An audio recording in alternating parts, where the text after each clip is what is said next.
З імі сёння на Майдане Незалежнасці ў Киеве сабраліся беларускія і украінскія актывісты. На момант перанясемся на Майдан Незалежнасці і мы. Без каментара.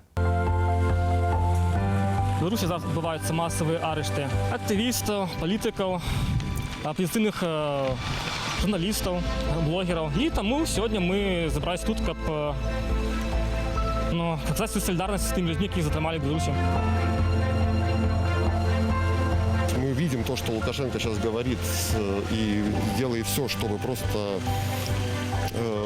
держать власть в своих руках. Он задерживается все массово. Мы хотим оказать солидарность с белорусскими политзаключенными.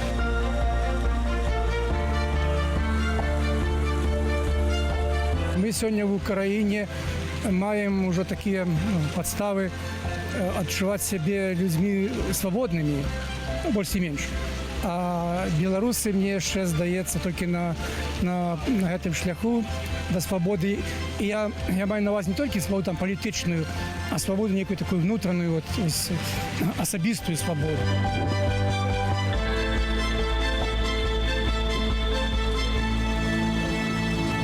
Па фуры гуманітарнай дапамогі на